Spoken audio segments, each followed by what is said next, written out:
Hey everyone, good morning. Today I want to share a story that touched my heart. It's about a Uber driver I met while riding back home early this morning from my friend's meetup. And since it was a long journey, we both ended up engaging in a conversation. We talked about our families, our work, and so much more. I asked him if he did night shifts and I wondered if he would go home to rest.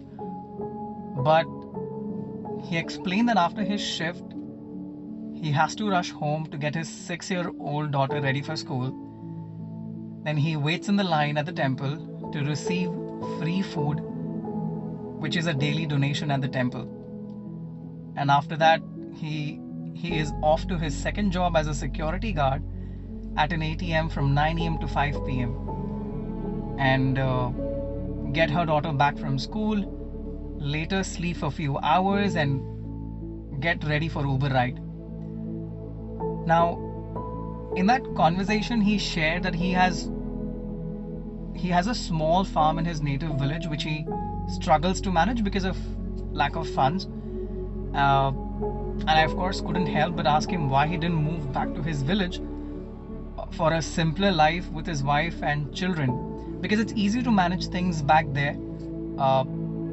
I belong to the same background, so I did ask him about this. He mentioned that it is not possible because of age-old caste rivalries and property disputes that has made it possible for him to relocate. And he said he arrived in Mumbai with his wife in 2015, but tragedy struck in 2018 where she lost her life in a construction site accident, and their daughter was born the same year.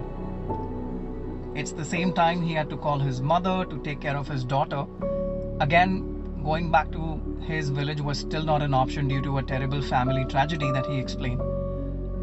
He mentioned that he started off as a helper at a packers and movers company, which shut down during COVID, and the owner was kind enough to assist him for a couple of weeks. However, later he struggled to pay his rent and even to put food on the table.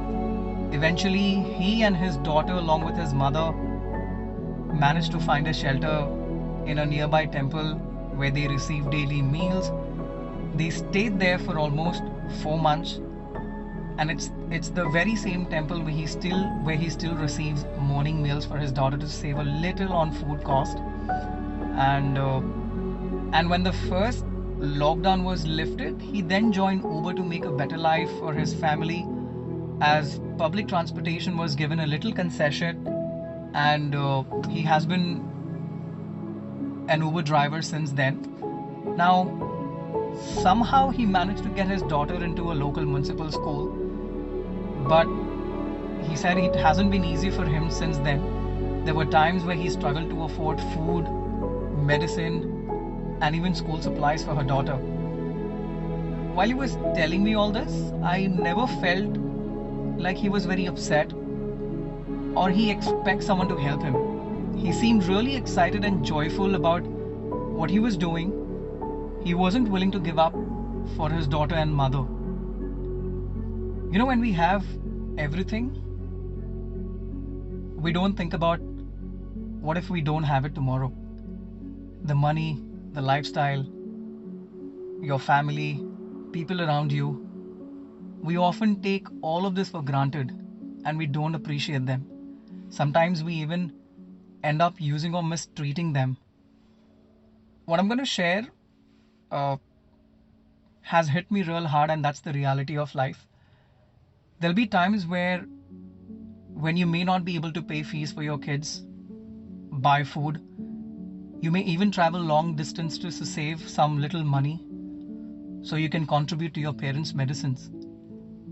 You may not have funds to offer anything to your family during festivals, but you still have to have that smile on your face, go to work diligently, greet your supervisors and follow their instructions day in, day out. People around you may lose faith in you because of mistakes you may have done in the past, and still living with the same group of people can be suffocating, and you may not have anyone around you to listen. Every morning may seem like a new battle. You may have to plan all over again every day to survive and take care of your responsibilities. You may end up fighting this battle for a week, a month, or even for years to come. You may even experience a series of breakdowns in your life. But if you have survived through all of this and are still able to see the next day, and if you still have the courage to get up in the morning and follow your routine with the same passion, it means that God has plans for you.